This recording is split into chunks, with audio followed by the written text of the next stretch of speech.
161st Street, Yankee Stadium. Swung on a hit in the air. The deep center. Gets back. Away back. She is gone.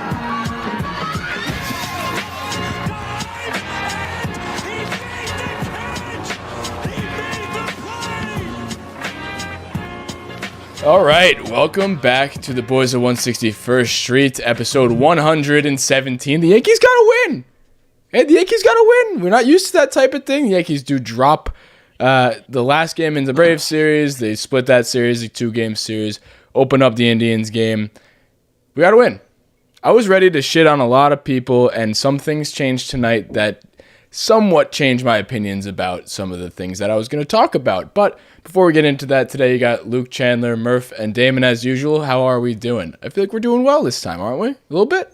We're doing better. It was actually a legitimate win.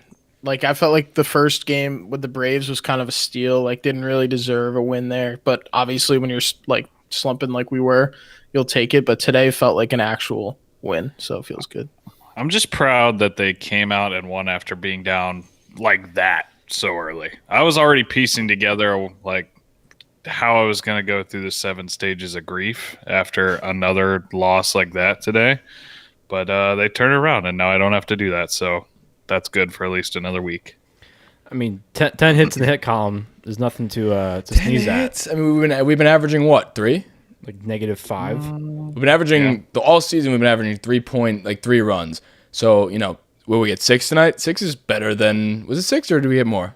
No, we have 6. Okay, 6. Hey, 6 is getting there. That's not what the product we want to get there. We're not quite there yet, but it was definitely a step in the right direction. If that didn't happen tonight and the game ended the way it kind of started and it was unfolding the way we thought it was going to be, like another shit show, went 3-0, bunch of bad defense to start, and I literally don't know how. I know we weren't always like a premier defensive team, but this season has been just unbelievably bad defensively all around. So it was nice at least to see that the game didn't continue in that direction, because it could have got so bad fast. And then we're sitting here on the podcast. We're still going to shit on a little bit because that's just who we are. We're the Gordon Ramsay of Yankee podcast. But there are some good things that we did see today. So we'll get into that first. I did want to get into the hots and nots because it's been a week of Yankee baseball. And that's a segment that we brought up last week, and we fixed the volume. It was too loud last time, but I think we got it covered this time. So for those of you just tuning in for the first time, Hot and Not is a segment where I just read off a bunch of stats really quickly about the people who are hot and not, and I'm going to pick one person this week. Who went last week? I went first last week. And you did the hots or the nots? The hots. Okay. So we're going to have Chandler do the honors with the hots, and then we'll decide who does the nots after that. So basically what I'm going to do, like I said, read off the stats to Chandler, and basically it's buy or sell. So this hot streak to this player or this weird group of people, maybe, I don't know, don't spoiler anything, but basically buy, sell this. Is it something that you could see continuing? Is it fool's gold? That's how we do it here. Ready for it? Let's do it. All right. Starting us out for the hots, a man who went off tonight, recently added to the hot list, Kyle Higashioka, 17 at-bats, 353 batting average, 3 home runs, 1.476 OPS, and a 262 OPS plus. What do you think? Yes or no? Buying it, but there's more on that later. Okay. Gio Urshela, 313 batting average, 173 weighted runs created, plus 1 homer, basically the entire Yankees offense in the Braves series, 17 plate appearances. What do you got? Buying it. Aroldis Chapman, add to this because this is up. I had these numbers before tonight. 5 innings pitched, so 6 innings pitched, 19. So let's say 24 batters faced, struck out 13. I don't know how many he had tonight. Probably add 2 to that, I think. So 15 strikeouts of 23 batters faced. 23.5 K per 9, 0 ERA. Absolutely buying it. Yankee bullpen this season, 2.29 ERA, best in the MLB, 70.2 innings pitched, big sample size, Murphy, 189 opponent batting average, and 88 strikeouts, 31.1% strikeout percentage, which is also the best in the MLB. I'll buy it. That's hard. As a whole, I guess I'd buy the bullpen, yeah. You got deep pockets saying you're buying all of them. Well, I mean, you picked all the strengths. Like A couple the of those only were one toss-ups. Well, yeah, The no, only- I don't know. I the only think one there that I think that is even like remotely, I don't know, a hot take is Higgy, and I kind of put an asterisk by it because he's not going to be an everyday player or anything like that, and obviously he's not going to hit like that forever. But I think he's got enough experience under his belt and knows his role enough at this point to where he can be a productive offensive player. Like that's why I'm buying it. I'm not buying that he's going to be, Pudge Rodriguez or anything, but Hot for his position. he's his- hot in for his his role, position. in his role. I think he is to a point where he can be a sustainably good, above average backup catcher. Those are our favorite after Roman. I know we drew that Absolutely. comparison early. I don't know. The Absolutely. Higashioka thing I think is interesting because at this point you've got Gary who's really not swinging that great of a bat, and then you've got Higashioka who's swinging probably the hottest bat on the team. So I liked that he was catching tonight, especially it was nice to see him catch without Cole on the mound. And obviously he proved himself. So until he does start to fall back into, obviously baseball is a game of averages. So when the sample size levels itself out, then obviously he should take a step back. But at this point, he's a hot bat. So I think we should maybe run it for all it's worth. Obviously not saying he should start every day, but I'm not disappointed if he's in the lineup. I'm so oddly confident in him when he's up there. I don't get it. Like I know he's not the best catcher in the world, but every time he's up there, maybe it's just he looks like a cool guy, and every time he's up there, he's got the little bat swinging and everything. His bat always looks clean. Everybody else has got pine tar. I don't know. It just looks clean. I'm excited when he's hitting. I mean, he's got some sneaky power. he's that savvy veteran on guy, the team too. dude. He's been on the team for fucking decades. The second longest tenured Well, he's- Yankee on the team behind Brett Gardner. In the Yankee organization. Yankee. I'm gonna call it I mean, he, tenured. he just got to the majors. But dude, his home runs are nothing to laugh at. Those are all 400 plus. The home, like the the one home he run hit he's against had. tonight. Yeah, The one against the Blue Jays was a fucking nuke. like he's hitting the ball. He's got some sneaky power. So And honorable he's not home mention. run or bust either. Honorable Yeah. mention mention with this that I did have, but I had to bump out to put Higgy into this conversation was Jameson Taillon. And I think this would be more of a not an easy buy because, I just put him there because the starting pitchers outside of Garrett Cole, other than Domingo tonight, who was this third Yankee pitcher to go 6 innings this year, behind Cole and Montgomery. But I put Taillon on here because he had a pretty nice start. He went 5 innings pitched, 4 hits, 1.8 ERA, 1 run allowed, and 7.7% barrel percentage. So I would give him the honorable mention, but nothing more to say That's about actually that. something I wanted to talk about. Like I thought that should be a lot bigger of a deal. You said it's not something to talk about. Yeah, then it is. Talk about it. I This is think it's a Yankees huge. podcast. I think it's a huge deal. Like I mean, yeah, like I said, everything you got to take with a grain of salt because it's one start, one game for Higgy, whatever. But for Taillon, he's had the stuff all year. It's not been a lack of that. It's been a lack of control. And he kind of started locating his pitches a little bit better, doing everything. And I don't know. I thought it was cool. I think he can be good. I think he will be a good 3 starter. Well, here's the other thing too is that he had no run support in that game, and you take a look at today. Domingo lets up a few runs in the first inning. There was throwing the ball around, a couple of hits here and there, and then as soon as we bounced back and tied the game up, he was kind of lights out after that because he had that run support backing him up. I think if J-Mo kind of had, You hate saying his name right. I never He say always it goes correctly. Taillon. So I want to say Italian so badly, but It sounds like garbage. You sound like an idiot. well, I'm not really trying too hard, but if J-Mo had some run support that game, then I think that would have been a very different outing from him. It was still not bad. He had the stuff, but I think it could have helped him a lot more, obviously. Let me ask you guys a question. Can I Let ask me you guys answer a you a question? question. Yeah, I would love to answer it. I want to ask Murph this question. You can follow up, Chandler. I'm all ears. Who you got? Taillon or mean? Kluber? Going forward, rest of the year. What's the situation? I asked him, Yeah. not you. So Well, I I think think that applies to him. You can follow up. I mean, all right. So let's be specific here. Next, 5 starts. If you had a fantasy lineup, who you starting? You had to choose between the two, Taillon or I'm Kluber. thinking I'm gonna go with Taillon, and just for the very simple reason that I think even going into the year, we know that he is progressing, whereas Kluber, in his age, if we can get a shell of what he used to be, we're okay with that. But we know that Tyone can kind of take the next step, and there's that potential there. So he showed glimpses of it in his last start. And, yeah, he only went 5 innings, but also still hasn't pitched in 2 years. We shouldn't expect to see him go 6 or 7 yet. And 5 or 10 starts from now, then yeah. But if he can go throw 5 innings, keep his pitch count down, and give it to the bullpen who's been exceptional, with only a run allowed or something like that, then we can win a lot of games that way if the bats wake up. So I think Tyone has the potential to be better than Kluber in the next 5, but obviously Kluber's a vet. Yeah, so I don't know. That's the way I look at it.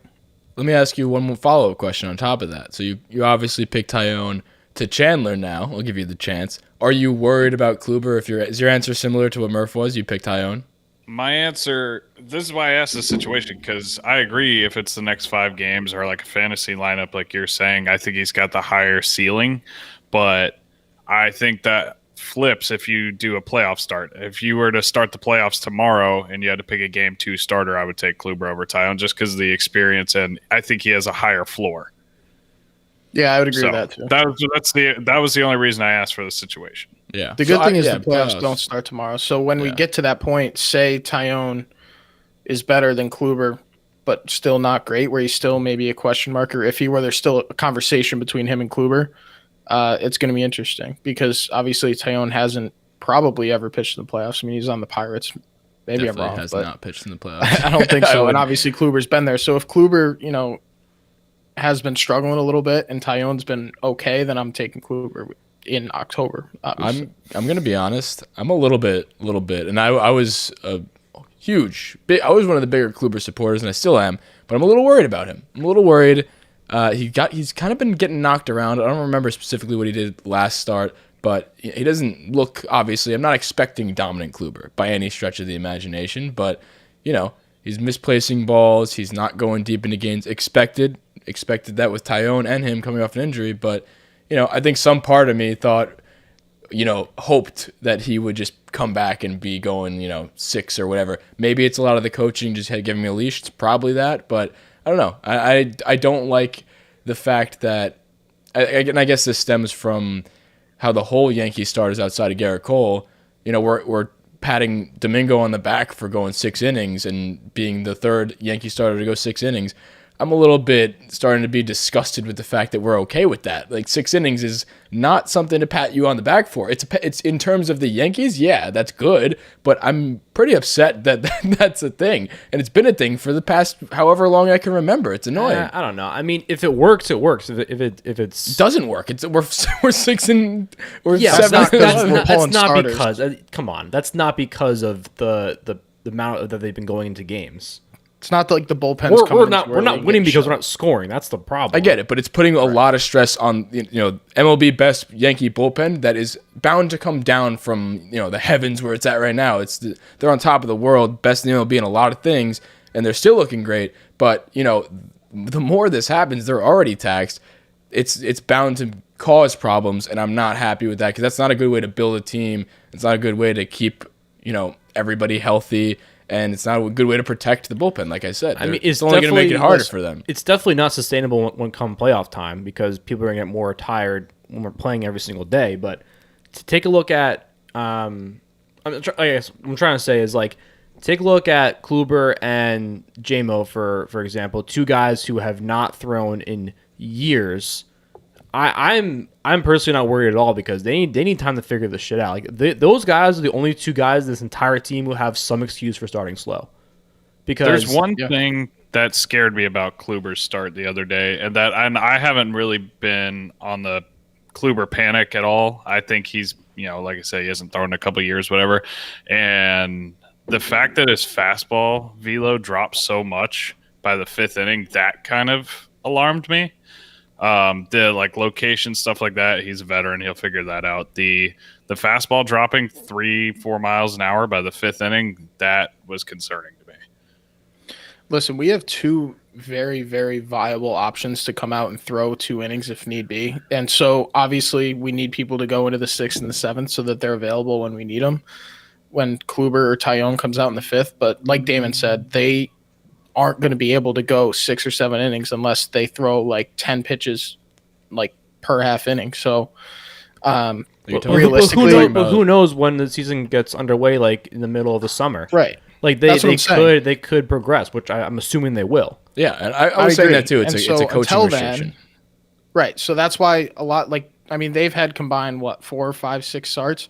So they're not going 6 innings in those starts. So I'm fine with that. Which is that was planned though. Like they're planning right, for that. Exactly. So except for Cole, I'm fine with Kluber and Tyone coming out. If Domingo or Montgomery or whoever else is pitching can get 6, great. I'm not really worried about it yet. Yeah. How about this? Where is Debbie Garcia? I don't know.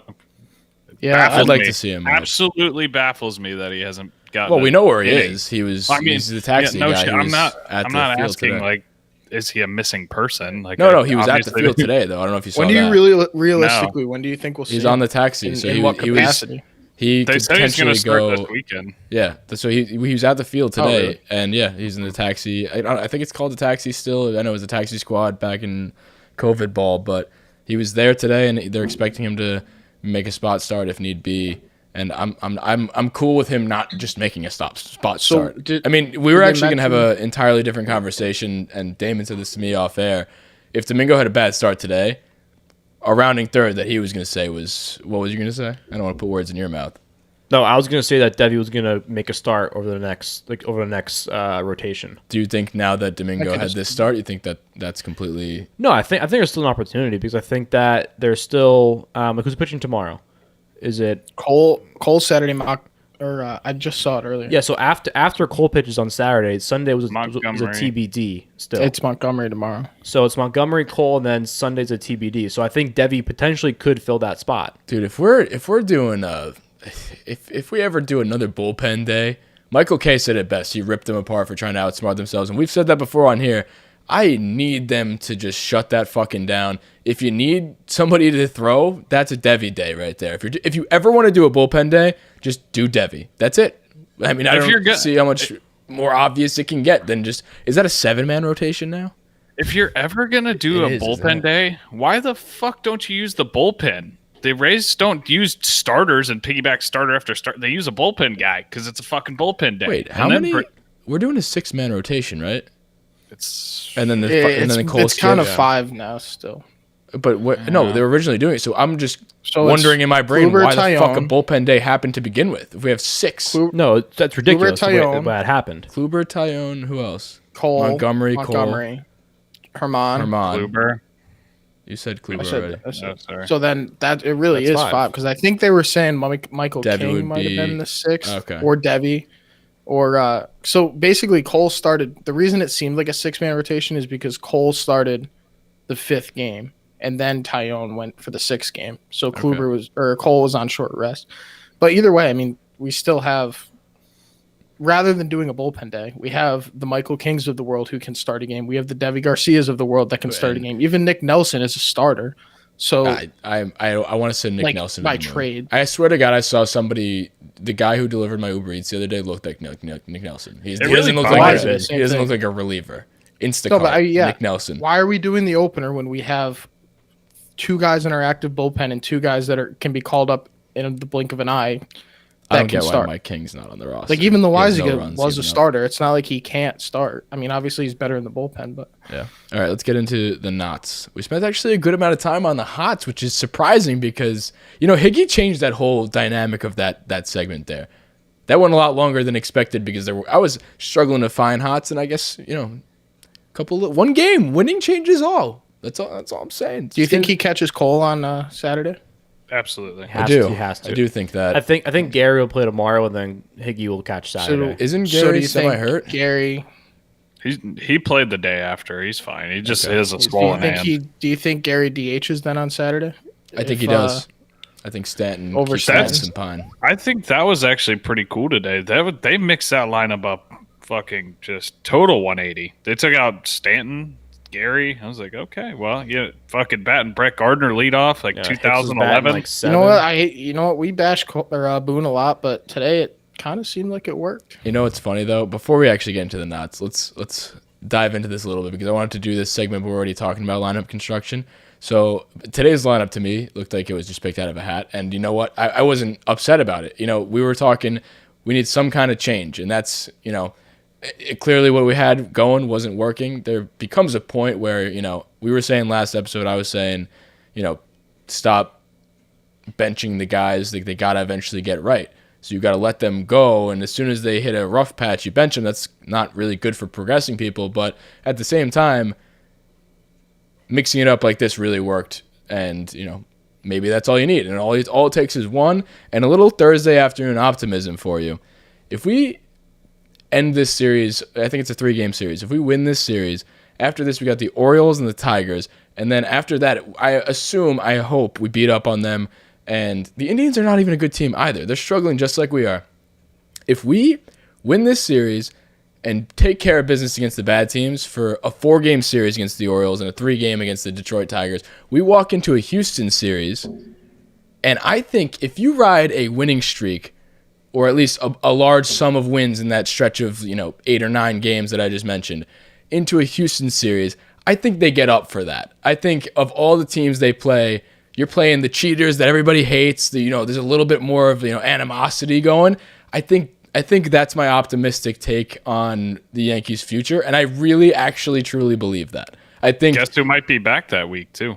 Voigt's Jinx. going back in 2 Is it weeks. that They week? said. Yeah. I thought they bumped him back to mid-May. They said Yeah. mid-May, They and then said we 2 got an weeks. update today that said 2 weeks from Boone. So take it with a grain of salt. Oh, I but, missed that. Okay. So let's I'm say. just saying it's a possibility. I'm not. Well, that series No, is that'd be like great. what, the 9th? May Nah, before that, I May have the tickets 4th. to It's May the 4th. playing It's the May the Nationals. 4th. Be with you. I remember that. I tried to get a suite for that. But so he was picking a lineup basically out of hat. So what I'm going to do is pick tomorrow's lineup out of that. Just like classic Billy Martin style. Wait, first off, before you do that, this is going to be the lineup itself, and then we're going to try and deconstruct where they're going to play afterwards. Yeah, because we were talking before, we could have done Yeah. this as if just picking a lineup position, like the positions are filled, and then mixing it up. But it's more fun to do Takes just too long. anybody. Yeah. We might have Mike Ford playing left field, but we'll see. Because we might get a bunch of first basemen, or we don't have that many first basemen. But leading off will be Kyle Higashioka. I fucking love Absolutely. that. Ride the hot I'm gonna hand. put these in order right here. So Kyle Higashioka. We'll make a Highest post. batting We'll make a average on the post. team. We'll Gotta make a have post it. about this. Starting Actually, off 1-0. this calls for some music.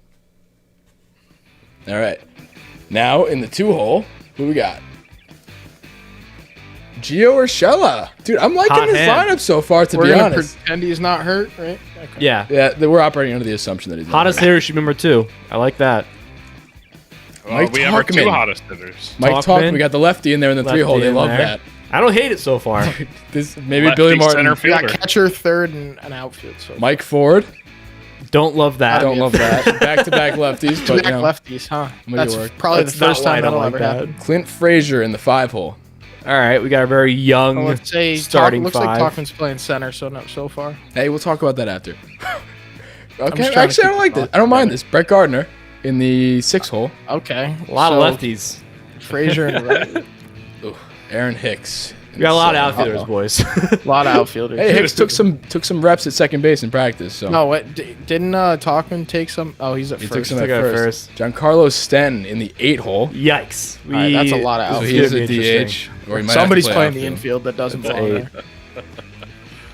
And then we got We need a shortstop or a middle DJ infielder. LeMahieu in the double leadoff spot. Thank you. We got thank somebody. Okay, so, All right, so Riding who's playing Pine. short? Hold on, Riding Pine is Gleyber Torres, Rufnet Odor. I'm happy about that. Aaron Judge and Gary Sanchez. So to read off the order one more time is Kyle Higashioka in first, batting leadoff. Gio Urshela, Mike Talkman, Mike Ford, Clint Frazier, Brett Gardner, Aaron Hicks, Stanton, DJ. I don't hate that. If I saw that tomorrow, Oh, come on. I wouldn't be that That's upset. ridiculous. That's basically what Relax. today's lineup looked like.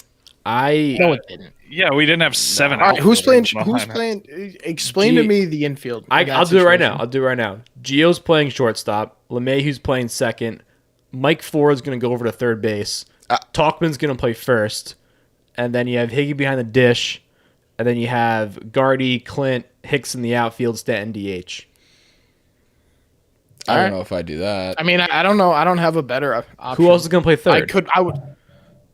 I feel like Mike Ford would be terrible at third. Like Yeah. he's not the Who kind else of can play baseman third? that converts to third. So like I'm thinking, yeah, he is a lefty. So I'm Honestly, thinking he no. stays at third or at first, and then I'm like throwing DJ at short, maybe. No, I got DJ at No, third, no, Gio at short, DJ at third. and then Who's playing I second? was gonna put Guardy at second. I'm gonna put Hicks at second. He's taking. I'm putting No. Guardy in second. Take his arm out of it. I'm actually gonna figure this out right Guardy now. should be a second baseman. Look at him. He's short. He's a lefty. He should be a He's second baseman. lefty. Oh, Hold he on, is a lefty. guys. How does that Clint, work? Clint Frazier's gonna play third because he actually plays in third base in college. Did he? Yeah, Look at you. Clint Frazier didn't go to college. in high school. Sorry, How about that? the leagues before. He thought he had. The He leagues thought he had it before. in the bag, and then you one upped him. He's the Clint Frazier stan. I meant to say high school. So he plays. I'm gonna third. take a picture Mike of this Ford, lineup. Mike Ford's going to first. I hope to see this tomorrow. You're gonna be really disappointed I when am you going to check be really your phone. disappointed. All right, let's If get that- into the knots. That was a fun little thing. I mean, listen. Does Oh, how anybody, fun. Does anybody have the lineup pulled up from today?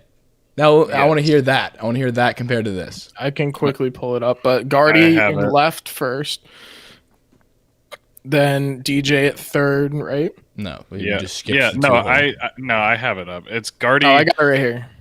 Oh, DJ. Somebody Yeah, read it. Guardian left, DJ at third, Judge DH, Ford at first, Torres at short, Hicks in center, Odor at second, Frazier in right, Higgy in catching. Dude, honestly, Maybe that is how we picked it. We had Ford and the more I think about this lineup, the more I think it could happen because of just like, we obviously there's Gleyber on the bench, there's Judge on the bench, there's Gary on the bench, and there's Odor on the bench.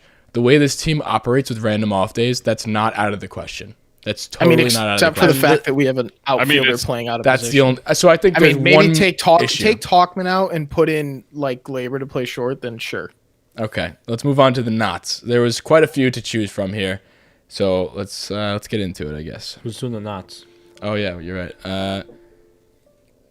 Rock Damon, paper bad scissors. radio. Damon, and this isn't bad. This is great radio. I- Check out the YouTube I- to I- watch radio our rock on- paper scissors. Just no says, just shoot.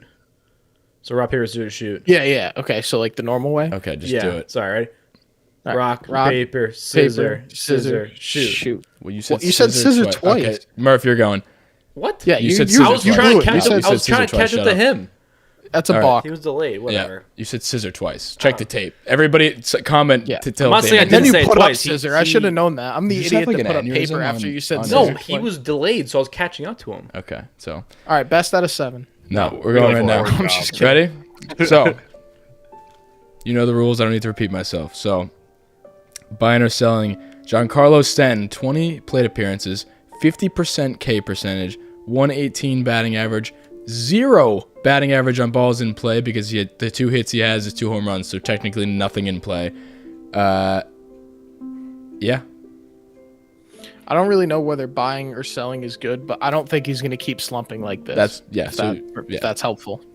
so you're It can't get worse. you're can't, selling dig you're below selling this rock bad bottom. performance.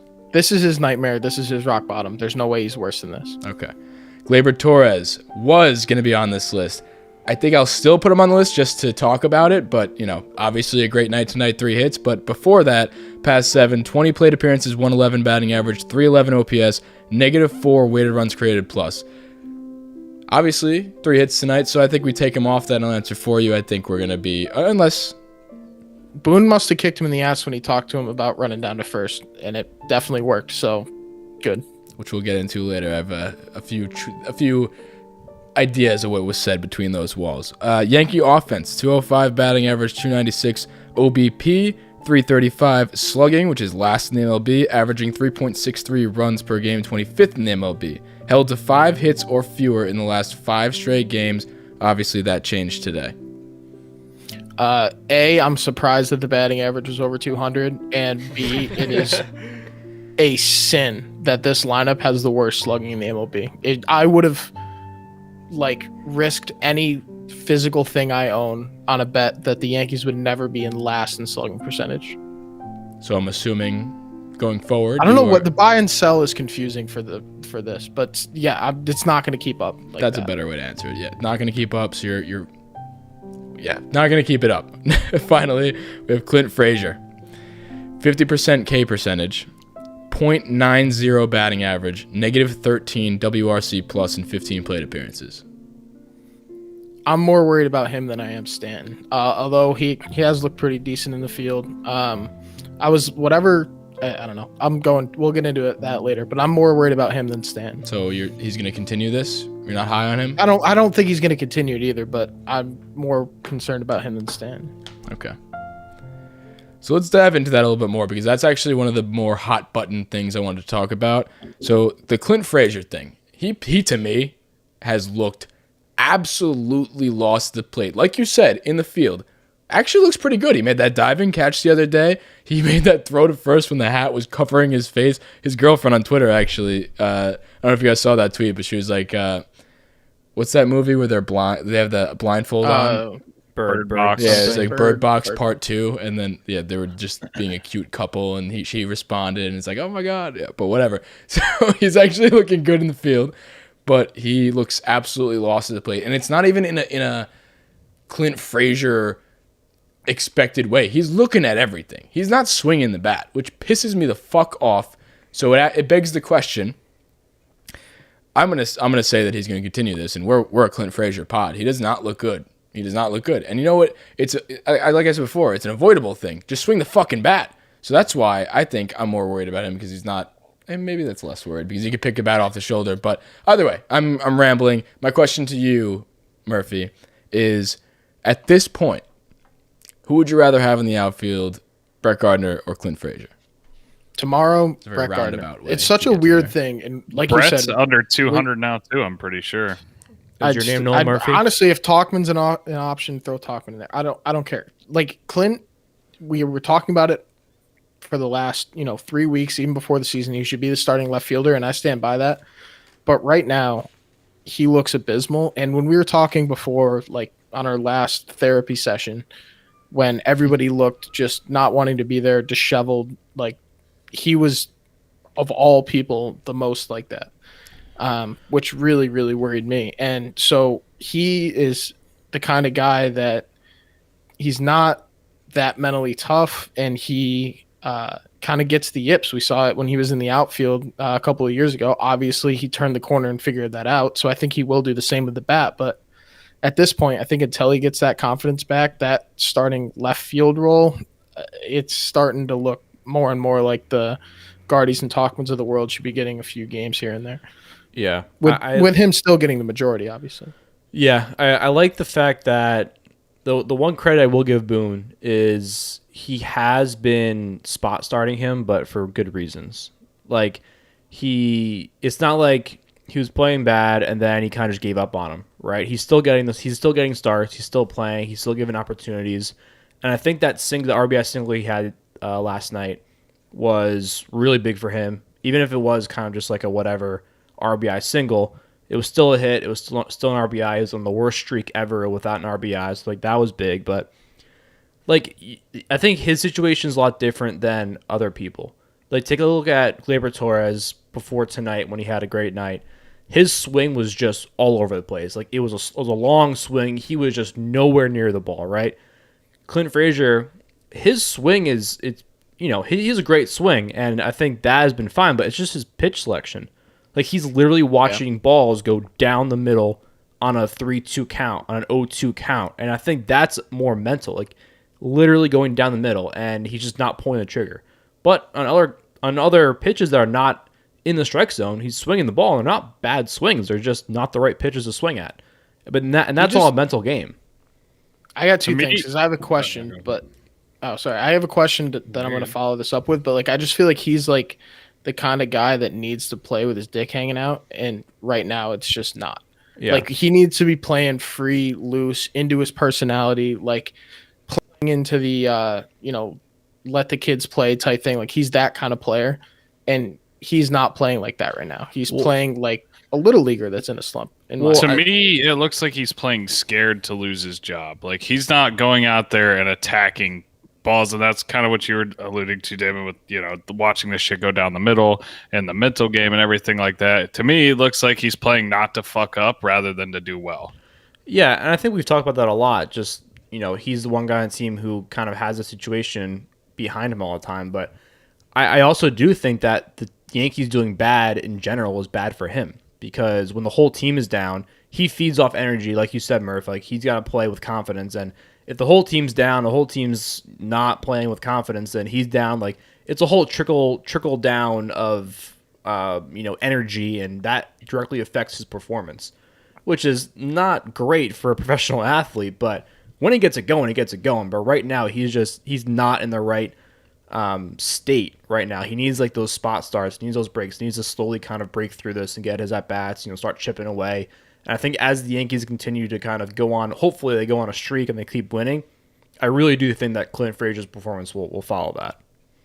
I agree. So I do still have that question, Rose. Sorry, I knew you were gonna jump in, but I think you'll like this question. So I was watching God knows what stream and for the game today, and they were talking about, I think it was the Indian stream, because they were talking a lot about how he was from the Indians and whatnot, and they were talking about his like cocked toe stance thing, and like they were essentially saying that that's the reason. They were talking about like the Yankees hitting coaches, not like specifically, but just in general, how like they thought that he was cocking his toe so that he could hit it to opposite field, and basically what they were saying is that he should just get rid of that cock toe thing and pull the ball, like be a pull hitter. That's what he's got the bat speed. That's what he does.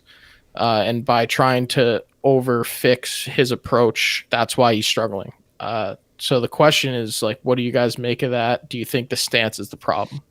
I don't think that he should be changing his stance. He should be doing whatever is comfortable to him. The stance to me doesn't change. Well, the he fact did that change the stance over the offseason. Well, I'm just saying the stance, no matter what it is, does not change the fact that he's not lifting the bat off the shoulder. So his biggest issue, and I'm circling back to what I said before, is that I was more worried about because he wasn't swinging, but that is not true. I misspoke. I'm less worried about him only because, it's a simple fix. When everybody knows, the legendary bat speed. When he does swing the bat, which hasn't been happening, he is a good hitter. And he knows that, and it's not him. It is him swinging and missing a lot, but he's also not picking his pitches because What did you say his K percentage was? 50%. He has a 50% K percentage, which go. is very bad, but that he's also not swinging a lot. So his K percentage is just because he chooses to swing when he's already down 0-2 or looking at the last strike. So he's now forced to swing, and that's why his K percentage is so high. He's got to be swinging first pitch. And I'm not a hitting coach, but I played baseball, and I'm pretty sure that if you go down 0-2, it's harder to hit a fucking ball, and that's why his K percentage is higher. So in his eyes, I mean, somebody's got to let him know. I mean, I can't be the only one seeing these numbers that he's not swinging, or just watching the game. He's not swinging. He's not swinging at anything. He's looking at so many strikes, and his K percentage is also, obviously not just swinging. How good can you hit? Looking strikeouts too. If you put the ball in play 50% of the time, how good can you really hit? That's what I was getting at. I was trying to like support your argument with the K percentage, is that yes, he gets behind because he looks at the first two strikes and then is forced to in the last, or he's forced to swing at anything close, which obviously ruins your approach. So he just needs to be swinging the bat. I mean, he's obviously a young player, and he's getting uncomfortable because he's down in the count. So if he swings the bat and protects, or maybe even not swing the bat because maybe he's swinging the bat at not strikes, so just control in the zone, and that's easier said than done, I know, but he's gotta bring the bat off his fucking shoulder, because I'd love to see him just come out on an 0-0, 1-0, like early first three pitches of the at bat, at least swing. Like, I don't care if he chases a slider on the second pitch of the at bat. Like like we said, the swing and dick mentality that he needs to start playing with comes with attacking early, like you just mentioned, Rella. And I had the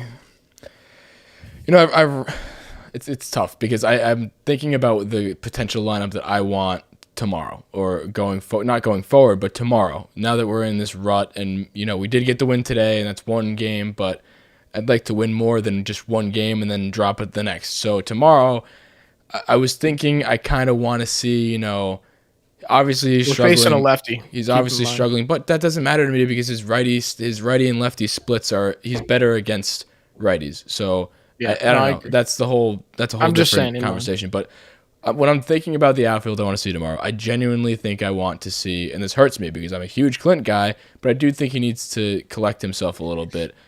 And honestly, the reason why I want this, I'll say it first. I want Gardy in left, and I think I also want Talkman in center and Judge in right. And the reason why I want that is because at the very least, this team, maybe they get hits. Gardy can, put together a good fight when he's batting. He's not hitting great. He's around the Mendoza, but, he's always going to battle. He's a veteran. Lefty bat for whatever it's worth. They like that. And Talkman lefty bat too. And, he might be that lightning in a bottle. He's been great in the moments that he's been in, pinch running and doing all that. The very bottom line is what I'm trying to get at. They'll field their positions.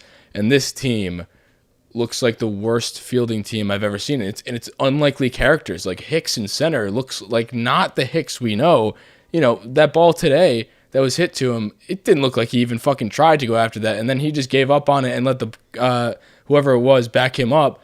And I think it was Gardner. But it's just, to me, I need the new blood worked today. Maybe you do that again with Gardy, run him out there, and, give Clint another day off and let him know, like, hey, pick the bat up off your shoulder, watch a few games. That's what you need to be doing. Once you decide to swing the bat, you get back in there. I do think going forward, Clint is the outfielder that I want, but I think for tomorrow and maybe the Indians series, I think my outfield is that for defensive reasons, because this team is actually abysmal defensively. I've never seen something like this. And I played beer league softball, and my team fields better than this. And we just got mercied too, so, because The of thing errors. I like about Mercy? But because of You guys errors, need yeah. Nolan Murphy. And we fielded better than they did. You That's guys really need Nolan bad. Murphy. The thing I like about having Gardy in the lineup is he puts the ball in play. Like, even if he's hitting under 200, if there's a guy on third, I know he'll at least give us a chance. It's rather than, having Clint right now who's going to, half the time strike out. At least Gardy will put it in play and give the runner a chance, which we desperately fucking need because nobody can score. So I don't mind it. I agree, though, that I would like Clint going forward, but for right now, this is what this team needs. Anything they can possibly get to get runners in, build a little confidence and get moving. Or don't give up runs on errors. We have to be leading the league in errors, or just botched plays if they don't count as errors. I just need people to field their position because we have a few infielders that, we don't have any options, and I don't want Tyler Wade at second base. So, the infield, I guess we just have to deal with, Gleyber's defense, and I'm glad Mike Ford's out there. He looks not really, the best at, in the box, but he's a first baseman first and foremost, so that's nice. It's not Jay Bruce, happy retirement to Jay Bruce, but I'm glad we have an actual first baseman playing there, so we'll deal with Gleyber's defense. And, maybe we do the whole Higgy catching, Gary DHing, experiment because Stanton's been playing so bad. But, I think this team during this rut, and since nobody's even hitting well, the big names aren't hitting well. So during that stretch, I don't see why not just build the team around defense, prevent runs from coming in, and your pitching has been great. So I don't know. That's how I would do it, because defense is very repeatable. You can go out there and play good defense every day if you're a good defender, more so than the streakiness of offense. So that's how I would build it, considering nobody's playing well offensively. You know what I mean? Dude, what You the just fuck is mentioned- Hicks doing? That's all what the fuck are you doing? Just what? He's been walking though. That's nice. No, that's his, No. He wasn't walking, and now he's walking. So he's kind of like he's like Gleyber has how been today, and then he's got a couple good games. So He just doesn't even look like he wants to be there. He's just like He's one of those guys, you're right. Yeah, it's just like, what are you doing? Just give us kind of effort. Sorry, go ahead. No, you're good. Relly, you just mentioned like the big bats not really hitting. I just kind of came across this by chance just now, but DJ has 15 strikeouts so far. That's actually something I Clint- wanted to bring up about DJ. Clint, Judge, and Stanton have more this year, obviously, but all of last year, and he played 50 games last year, he had 21 strikeouts, and he already has 15. I know obviously his batting average is still pretty decent compared to the rest of the team. He's not a guy that we're talking about that's like necessarily struggling, but So with DJ, what do you guys make of that? how I make of that is, sorry, Chen, let me go real quick. No, He you're went good. down twice Just today. I am shocked that he has that many strikeouts. What I'm not shocked about is that he's notoriously a free swinger, and I saw this last season. His O zone percentage or whatever you want to call it, his swings on his when he takes swings on balls that are out of the strike zone, and the Z swing, which is in the zone. So his O swing was like tops in the league, being that he swings more than anybody outside the zone. He made contact on those, all of them basically. It was like 80-something%, which is crazy, but maybe that's what's happening right now. He's still that free swinger. He swings a lot, and we always see that with the ground balls. You never really see him striking out, but maybe he's swinging at balls that are out of the zone, and this year he's not getting them. And honestly, probably not as worried about that because it's not like he's missing balls in the zone. I think that's just more what the numbers are telling there. And I haven't looked at the O swing this year, but I'm sure it's more of the same. That's what DJ is. He's a free swinger, but he just makes fucking contact. Yeah. Something that I kind of saw with him that I kind of want to bring up too, and obviously it's not affecting him that much. He's still hitting right around 300. He's been one of our most consistent hitters in this. Yeah, exactly. Right in this dog shit offensive season so far, he's been one of the guys you can semi rely on. To me, it seems like he's been getting down in counts a lot this year. Like I feel like every time a DJ at bat comes up, it's 1-2, 0-2. Like I feel like in years past, he was jumping on the first pitch, shooting it the other way, getting on. And it may be, something of those numbers that Rella was just talking about coming true, but and I could be off, but to me, it seems like every time I watch one of his at bats, he's down in the count, which kind of makes him more prone to swinging at balls in the dirt or something. And I feel like he battles okay, but eventually those are going to catch up to you when you have major league pitching. Yeah, I'm not worried about TJ. I don't think anybody is. Oh, I'm not worried at all. I know. Damon, what do you got? It is a wild stat. No, I was just gonna say that I'm not worried at all. I think he's still the guy that we always hoped and wanted him to be. I just think that when the whole team plays like shit, it's really hard to kind of be the only guy standing out and continuing to hit 370 and be this like driving force when the whole team is just so down in the dumps and playing like poorly. It's a morale thing. It really is a virus. Like when people are playing bad, it's a virus. Like everyone just starts playing that way, and it's just. You're only as good as the people you surround yourself with. That's in life lesson for you, but it's also the case here. It's one of those sports that it's like everyone just feeds off of each other, and even though it is a very selfish game because you are doing everything kind of like one-on-one, but it is such like a team sport in a way where everyone feeds off of each other. So it's a weird dynamic, but it's I think the reason he's not doing well is because everyone else isn't doing well. Well, that's why people like baseball, because it's an individual sport and a team sport at the same time. Yeah. But the one reason that I brought that up, because I think it's a little concerning, is that the reason that he hits for such a high average is that he puts so many balls in play and he doesn't strike out very often, like kind of the Tony Gwynn type approach. And so obviously I don't think that's going to keep up. I think he's going to finish. I don't know what his like strikeouts per at bat is now, but obviously whatever it is now by the end of the season, I'm sure is going to change. Yeah. For the better. He had a single today. He had a hard ball today right at second base. But he also struck out twice. He also struck out. Twice. So, like, I don't know. I feel like he isn't going to hit 300 if he's striking out at the rate he is now. Because he's he hitting right now? Like 270. I think he's 272, 275. Isn't that wild? That we're talking about him hitting bad. No, I know. I'm just saying. Well, no, nobody's talking about his average. To how it's good just his strikeouts. I know. I'm just saying. But like isn't But no, but it's an eye test too. He's fourth on the team in strikeouts, right? I think probably. But when I'm saying, I don't think he ever has been. I'm saying when you watch him, he doesn't look like the DJ we remember. But isn't it a testament to how good of a player he is that he doesn't look like he's getting a bunch of hits, but he's still batting 270 or whatever it may be right now? Yeah, it's kind of wild. I agree. So when he gets it going, I think he's right on pace with where he's at. He's one of the players that we never really see get streaky. 17.8% strikeout percentage this year, but that's not including today. That's not high. That's not including today. He's probably over 18. He struck out twice today. As long as it's not 50. That's I'm cool. So yeah, there's a lot of guys in that rare territory, so I'm cool with anything. Last year he was 9.7, which is kind of wild. I think he'll get back to that. When he was on the Rockies and got that other batting title, give me 2 seconds here. 2016. 12.6 that year. All right. I mean, I guess that's not as bad as I thought. I thought his strikeout percentage was higher, but still. Let's move on to I just had one little gripe, Chandler. I wanted to gripe alert. I have a gripe. Do For share. those of you who are wondering, Chandler taught us the word gripe. It means I have. Give me synonyms for gripe. For gripe.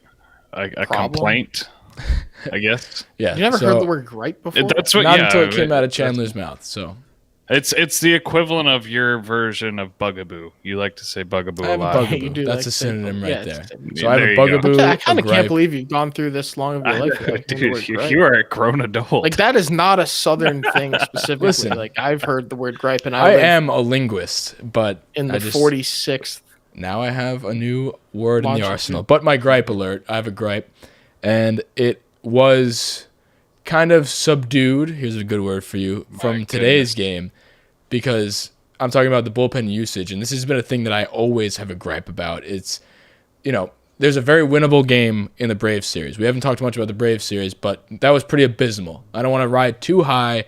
We'll talk about the panic meter in a second, but I don't want to ride too high off this one win because it didn't look good for half the game, and the other two games that we saw that we're talking about today also looked bad. So I hate to be the Debbie Downer here, but we still aren't quite there yet. So, with that being said, in the game on Wednesday, I didn't like the usage of the bullpen. I don't know why in a winnable game, it was 3-0. We're the Yankees. I know we're not scoring a lot of runs. We're averaging 3.3 runs per game, but we're the New York Yankees, and you have to treat your managerial decisions like we're the New York Yankees. And in a 3-0 game, I don't know why, following Gleyber, you got Nick Nelson, Luis Sessa, and Brooks Kriske. In a winnable game, that sounds like punting to me in 3-0. That sounds like relievers that should go in there, and I know you hate Sessa, but those guys are the ones that should go in a 6-0 game. Yeah, maybe then. But when you're down by this much in the division, and you're on such a losing streak, I don't know why you're punting. You're playing for tomorrow when you can't win today ever. In the past 16 games. That's a gripe to me. Murph. I'm going first. Sessa has less than a 1 ERA. I get it. That is all. Okay, Kriske, the I other don't two. fucking know. Kriske. Nick Nelson, I don't fucking know. I have something Sessa I would should have like came to in add. first and carried over, but either way. Why in the fuck is Nick Nelson coming in games with the bases loaded? He's a starter converted who has nothing but meaningless innings during a COVID-shortened season. How is he your default high leverage guy? What I mean, Sessa. he's got nasty stuff, and he could be good, but what? What has he shown you to believe that this is the guy that you need to bring in a winnable game with the bases loaded? No, He I did just fine, and he got out of it. I think he walked in a run, but like, what? I know Sessa's pitching well too, but he just happened to would be one of the names that came out there. But honestly, I'm more worried about the bookends there. Sessa was the middle guy there. Nelson's coming out in a 3-0 game right there. It was already 3. Nelson's coming out. And then on the end of it, it wasn't that much. I think it was 4-0 by the time Kriske came in. And Kriske just, I think, blew the fucking everything. He just sucked dick. But I don't know. But again, today, they come in and they throw the big guys. But I'm just saying, why not a happy medium? Why not just... We have guys like Darren O'Day. Darren O'Day hasn't been used in the last week, it seems like. Nick Nelson should never be pitching, in my eyes. Loizaga wasn't used yesterday. Chad Green wasn't used yesterday. Used today, obviously. Chapman was used today. Wasn't used yesterday. It's just, these guys, I know Chapman, they like to do the prototypical save situation only with him, but I would like to see not punting. It just bothered me a lot. Maybe this isn't something going forward to watch for, but it bothered me a lot since we're losing every game and it's in a winnable spot that it seemed like a punt to me. That bothered me. I got a gripe with what you just said. I have a gripe about the bullpen usage first. I let you go first last time. No. You go. What? job, This is guys. a gripe about the usage. Team. In the game we won, and I'm going to put an asterisk by the win because we won because the Braves bullpen is incompetent. But why do you go to Litke first? It's a 2-1 baseball game. What? How is Litke in there? And then how is he in there for 2 innings? What are you doing? What are you doing? There are a With you few there. names in this bullpen that I don't want to see pitch, and it's Licky, Nelson, and Kriske. And even then, you had whoever it was behind him warming up, and you bring in Licky, and he walks the first guy on 4 pitches. And then you come in and get cute and bring him out, and then you already leave traffic on for the next guy who's actually a competent reliever in, and then you're just like, well, fuck. Murph looks like he's about to have an aneurysm. Well, no, I'm just saying that like there's a reason that there are 7, 8 guys in the bullpen and not 4. It's like you have to put. I don't want to see Krisky again. That I agree with you. Licky shouldn't have been in there in a 2-1 game. I agree with that. But the idea of bringing in Nelson and then moving to Sessa, I don't hate that much. In a 3-0 game, Sessa's been pitching well. He should have been pitching in that situation. Nelson, the original gripe I had was that you said Nelson should never be pitching. We really don't have a ton of options. Here's an option. At the very bottom of the bullpen. Here's so an option. like I'm okay with seeing Nelson in certain situations. Granted, that wasn't the perfect situation. You want but my still. option? Yeah, I do. It's the guy who just got optioned. Mike King. I don't know why he's not in that spot. Mike King could be that guy. I agree with you. But I'm just saying, like, you can't get mad every time somebody that's not one of our top 4 bullpen arms. I can when one of the in. arms that can replace him is now currently in Scranton or wherever the fuck he is. That Well, bothers that I me. agree with. That a guy who has It makes 9 me- innings pitched this year, no runs, probably like 1 hit or whatever it is not on the team because then he takes Nelson's spot or Krisky or Licky. And that I know they like the lefty Krisky, Licky, but Licky, and they were all still in the bull. So, like, Krisky, I don't think should be up either. I think, obviously, Mike King should be up instead of him. That I will completely agree with you on. But, like, where's Justin to Wilson? bring in, when you're down 3-0, like, bring in the guy that can take a couple of innings. Like, the Cessas of the world. Well, Licky I'm can do 2 okay. innings. I guess I'm okay. 2-1, that's different. But why? My problem with it is I don't think that Nick Nelson doesn't have a role on this team. Nick Nelson 100% has a role on this team, but it's not as the high leverage guy in a close game with the bases loaded. Yep. with He you was there. first out of the He pen. has 0 experience doing that until he got to the big leagues. How is that your testing ground for it? Why not Sessa No, I agree with first? that. That I'm would have fine made with so that. I'm much just sense saying that- if Sessa was first out of the pen. I wish Sessa That was. I agree. could have teed 100% off I on agree that with you. motherfucker. All right, we're Dude, rambling about You're this. crazy for that. No, you're crazy for that. Okay, You got to well, stop shitting on Sessa. Let's move on. We got a couple injury updates. So Zach Britton is expected to be back in late May. That's nice. That could solve our issue here. That's one guy who bumps one of those guys out. Snaps for him. Voigt was originally expected to be back in mid-May, but we get an update recently that says 2 weeks, so doing really well. We'll be in Scranton next week to take BP and then eventually get into games. Voigt may be available to return in 2 weeks. I have a gripe with that. So, 1, I don't believe Boone, because Boone is the one who said it. 2, Boone translator, how long do you think that actually is going to be? It's going to be about 4 or 5 weeks. Okay. So, we can expect him for a little bit after way after the Astros series. So, I mean, listen, what if he does come back in 2 weeks? Great. But I don't expect that. And my question to you guys about that is, do you think they're rushing him if he does come back in 2 weeks because we're losing games? Or do you think he was actually... Because they said mid-May at first. So, I'm a little worried about that. Well, I don't know. The one thing the Yankees have not ever done is rush somebody back from an injury. So I think that the fact that they actually say 2 weeks... Haven't lost like this before, though. What? We haven't lost like this before, so maybe they're like, we need him that bad. Yeah, I don't know. You know? I don't think they really think that We way. had the luxury of not rushing people back because we used to win games. I don't think they think that way, though. I think that they're You know what I taking... mean, though? I understand what you're saying, but I don't think that the general managers of the New York Yankees are thinking that way. I hope so. I think that if there's a timeline and they... here's the thing. The difference between a Luke Voigt injury and then what they said about Severino when they gave... he can come back between July, or August. He can come back any one of those months. What the fuck does that mean? That means he's never coming back. But the fact that he said 2 I'm not weeks... expecting him to play. He's not playing. But when he said 2 weeks and he's taking batting practice, that I feel like when they actually give a time frame like that, and that's pretty soon, I feel a little more confident that it actually might be 2 weeks and he actually can be coming back soon.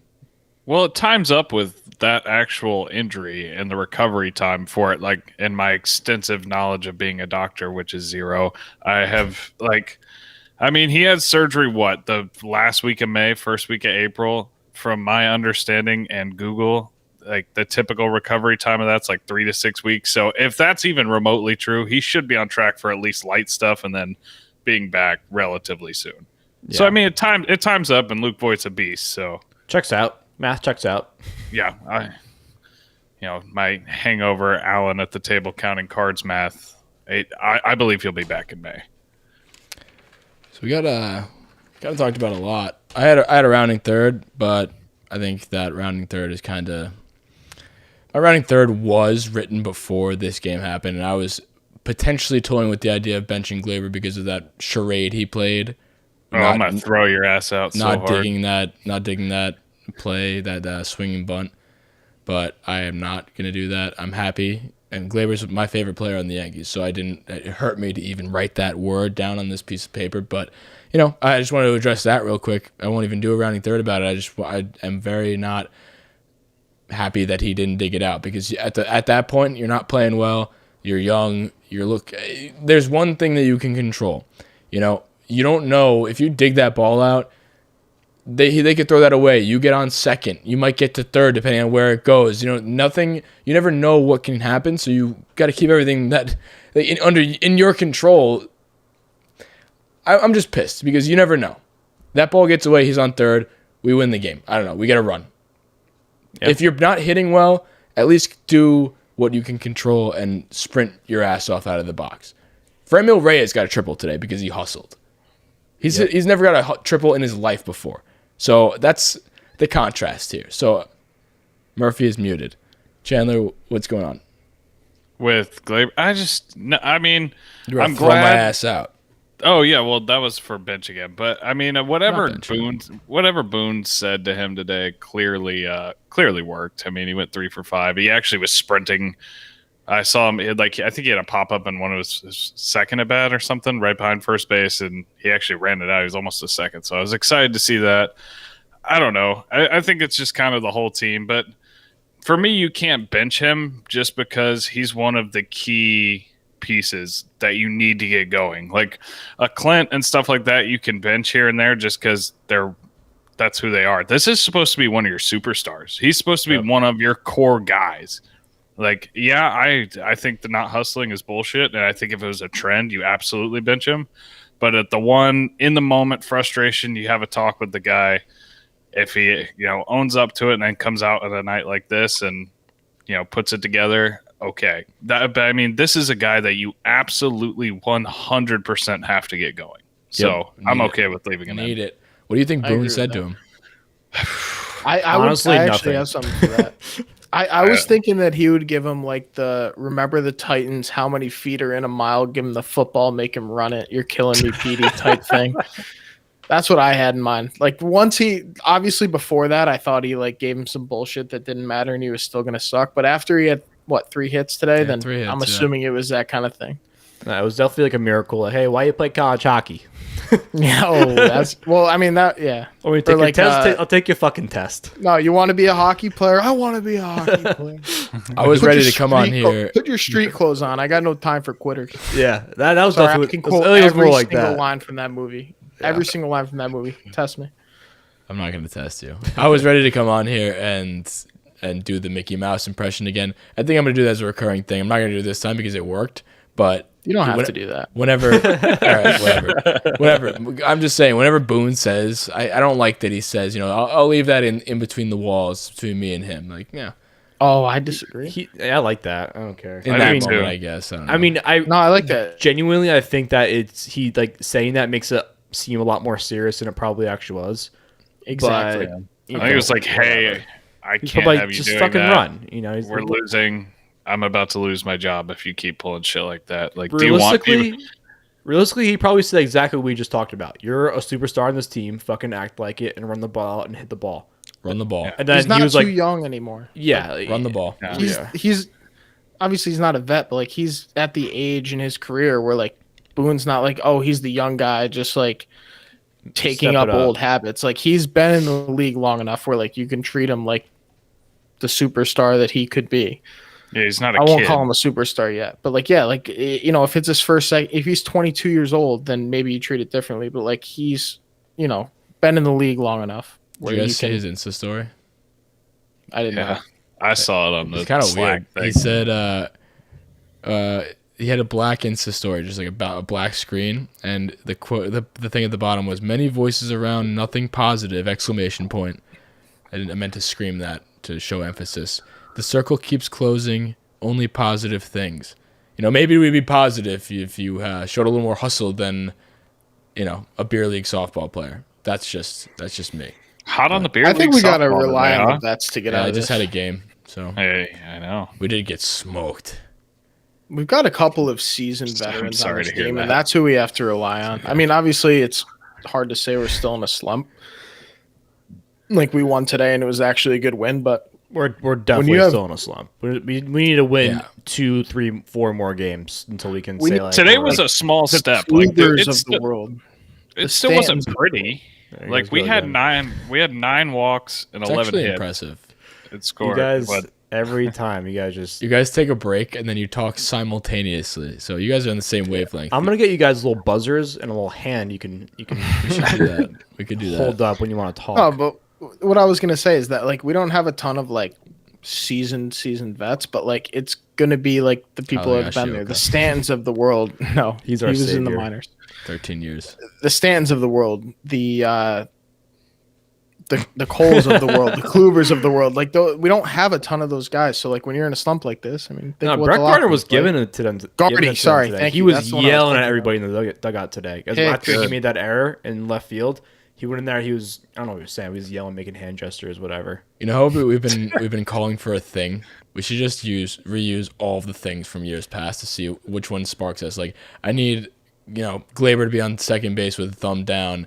I need, what did they do? missed They did that. the Four. 4. They did the 4. I need Voit to be on first base with the 4 showing up. I need Gardner to bang the dugout. I need Boone to get ejected. He needs to get ejected. I know he's got the heart thing. Way too but early. Yeah. Oh, he's gonna get ejected in the Astros series. I hope that's where the stars would align. Think about like a little like say so we had 7 games against These the, guys cheated. Where's the we camera? got so say we win like That's 5 or spot on. 6 out of our next 7. After the Indian series, hopefully we pick up those 2 too. But like say we're on 5 out of our last 7, we go into Houston, some bullshit happens where we could pull out the first game, and he comes out and just does something crazy. I could see that. I said at the beginning of this episode, I really believe it. I think that right now, today's a step. We're not out of the woods yet, but today's a nice step in that direction. This is wishful thinking, but we should be able, on paper, you told me this stretch of games before the season started, before any of this nonsense went down, we just can't hit the ball. Indians who don't have Lindor and they're not who they were. They don't have Bauer. They don't have everybody. We didn't have to face Bieber. We don't have. Well, we do have to face Bieber. Well, we didn't yet. Well, we're going to. So I meant the stretch of games. So shut up. So Sorry. we faced the Indians, not great Indians. We could take care of business. We should be able to win that series at least 2-1. You move on. Should sweep the Orioles in a 4-game set. And if we don't, I'm upset. Maybe not so much. Not as likely to sweep right now, but it'd still be nice, and I still expect it because we're the Yankees, they're the Orioles. Then you got the Tigers, who are also shit. So, I think coming out of that, and then that, if let's say it's 9 games, if we go 7-2 in that stretch, and then we go 7-2 coming into the Astros series, I truly believe that's the point we can mark our calendars where this ship gets turned around. And I really believe that. I really do. So I'm with you to a big extent. Like I think that also let's not discredit the fact that the Astros aren't that great right now. Like they're struggling too. They've had some guys on the Actually, they're IL last. with the COVID thing. Yeah, They're not doing great either. So I don't know what their next week is until we face each other, but it kind of seems like this little perfect storm's brewing. And obviously a week from now, we could be looking at it a different way. But right now, it seems like the Astros series is going to set the tone for the rest of the year.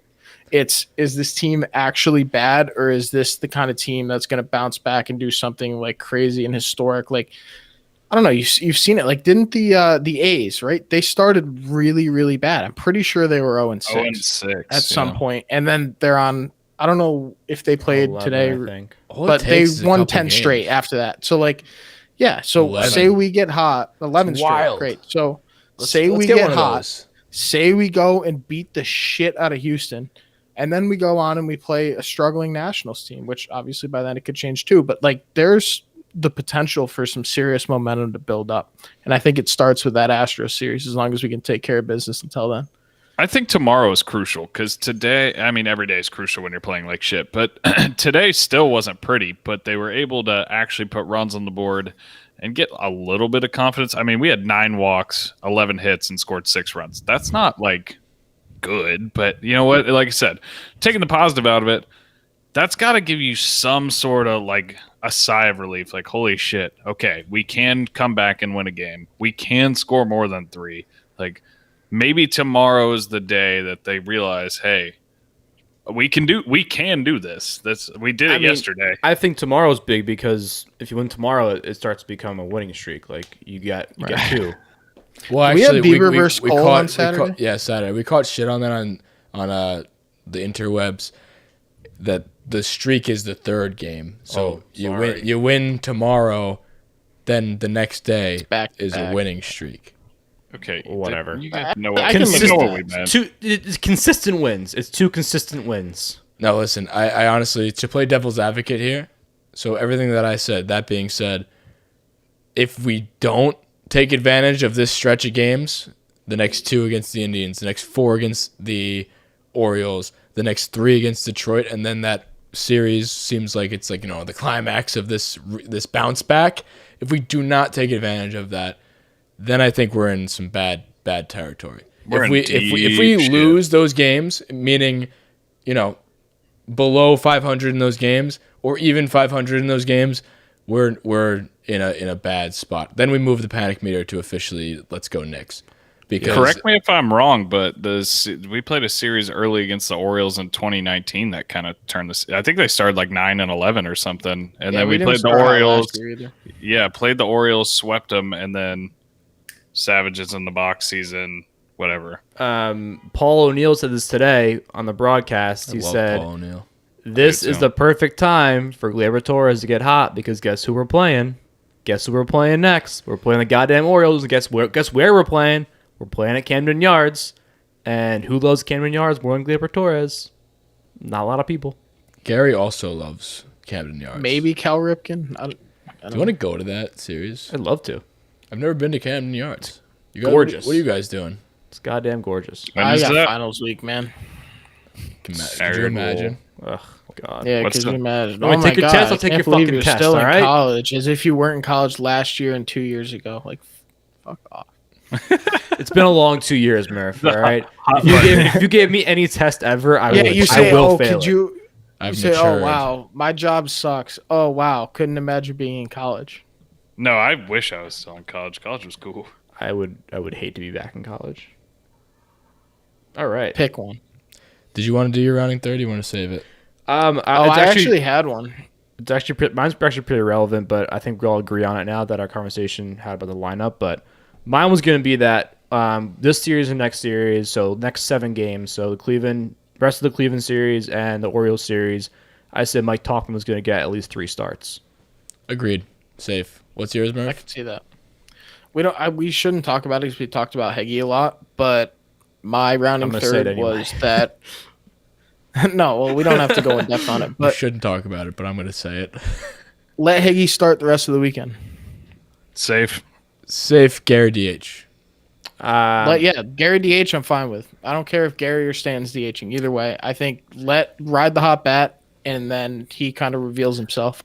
Let Gary also fully heal. Like he's hurt. Even if he's hurt a little bit, I mean, it's Gary Sanchez. If he's hurt a little bit, one bad thing can turn into a 6-month injury. So if he's even remotely swollen, in pain, whatever, fuck it, I'm cool with it. I didn't even consider that, but it definitely is another reason. Yeah, I agree with you. I think you're safe, but I think the only playing devil's advocate, the only thing is that would be 3rd day in a row that Higgy's catching, and the 3rd day would be Cole pitching, and you kind of want him to be fresh on a cold day. But what do you mean by fresh on a cold day? Like as if he's not going to catch as well as 3rd day catching? I don't know. I think that it might be a lot. He's never really. And when was the last time Higgy's caught 3 games in a row? I don't know. He's a better defensive catcher than Gary is. I'm sure. I'm not. Again, I agree with you. He hasn't played for 12 years. He's fresh and ready to rock. I'm playing devil's advocate for just No, talking purposes. You know, you want Garrett Cole to be pitching to the best, and I think he'll be great. But you know what happens. So. He was literally in the minors I think for he's 12 catching years. Saturday. He's catching Saturday either way, I think. But like, I think you leave him in there tomorrow, see what he can do. If he gets a hit or a couple of hits, and he's just hot, then you leave him in, and then great. And then if not, then your options are a little easier Maybe after he'll make his way the into cold day hot or going not. on. There's no doubt that he is the hottest, if not one of the hottest bats. So why say I would. He's the hottest. He's like exceeding expectations more than anybody is. So I would say he's the hottest. My thing, Agreed. you know that Luke test that I've always talked about? Yep. He is scoring pretty fucking high on the Luke test right now. And I'd like to see. There's no rhyme or reason for this test. And basically what it is, it's just a confidence test. I just call it the Luke test. But how do I feel when this guy's up at the plate? Right now, I am the most confident in Higgy. I don't know. I mean, it's obvious. It's not, I don't know. It's obvious because He's the only guy on the team hitting over like 270. No, but it's just, you know what it is? It's the way he has the at-bat and he controls the count. He looks like he's the one that's in charge in the at-bat. And that is not the case with so many people. He's aggressive. He'll swing first pitch if he has to. I could be just spewing here. I don't know if he's swung at any first pitches, but it's just, he looks like he's taking advantage when he steps in the box. He wants to be there. So, I mean, no, I agree. I have the most confidence in him. He swings hard and actually makes contact. Like, I feel like all of our other heavy hitters right now that swing out of their shoes are just way off. When he swings hard, he takes a fucking hack. He's actually making contact right now. So listen, Gary's the starting catcher, of course, but we need wins for now. And he's hot, so let him go. Gary can still hit. You're not. If he was less of a defensive catcher than Gary is, this would be a different conversation. But he is, I would argue, a significantly better defensive catcher, and he's also hitting the best on the team. It seems like a no-brainer. Obviously, whatever. But if I see him in the lineup tomorrow, I'm going to be too happy. Agreed. I have a small gripe before we gripe alert. Wrap things up. We should make a little. We should gripe alert. Yeah. Make a sound for the gripe. Definitely. You want to know what drives me batshit crazy? Really grinds my gears is watching Gary Sanchez try and frame a pitch. Why does he have like a seizure? Oh, no, I agree, but also, like, I'll wait. I'll put this till the end. Somebody else talk. It's literally. He said, "I'll put this till the end." I don't know. It was funny. I thought I said He laughed. That was funny. It was funny. Good job. Murph, what was that? Maybe a 6. Yeah, What? I was gonna say a 6 too. It was okay. The timing was good, but I think the context was lesser. Timing was definitely good. I'll give you I that. reached a little bit. You reached the timing was great. Timing was good. The context was a little off. Darn, it'll get better next time. What's my high score? I got a 10. The quicker, the better. You got a 10 in theory. There, you missed it. That was oh a my layup. God, That was a layup. I laid you up on That was a layup. purpose I don't and you want blew that. it. I don't want Oh pity. my God. I don't want to pity. It wasn't pity. It was. I was. No, Murph, you were looking right. You were like, you said it, and then you were like, Oh my You said it God. wasn't pity. I said, "Oh, the quicker, the better." Oh, Okay. all right, it's about that time we're getting to the nonsense part of This is a longer of the one. episode. This is an hour and 18 minutes long. If you made it to this dude, point, I'm not gonna lie. When we started recording, I was like, kind of tired. Like, wasn't feeling that great, and I. you had feel fun. good I now. feel like this is a good episode. Yeah, you're no, a this good woke guy. me up a bit. A win helps, I think, a lot. Yeah, winning will solve. a It lot of definitely problems. helps. Definitely helps. So, if you made it this far, you guys are the best. We love you guys. Hey, let's get a little winning streak. You win tomorrow, the next day is a winning streak. If you did like the show, we would appreciate it if you give us a 5-star rating on iTunes. Just would like it. It's cool. It helps us out. It helps us make more shows. We like reading them. If you want to write something, we'll read it on the next podcast. If you are an audio-only person, all the shows are live on Periscope, on Twitter, and on YouTube. Go subscribe to the YouTube page, Bronx Pinstripes YouTube page. That's where they will be at. Yeah. Let's go Yanks. I got weird amount of confidence. Weird.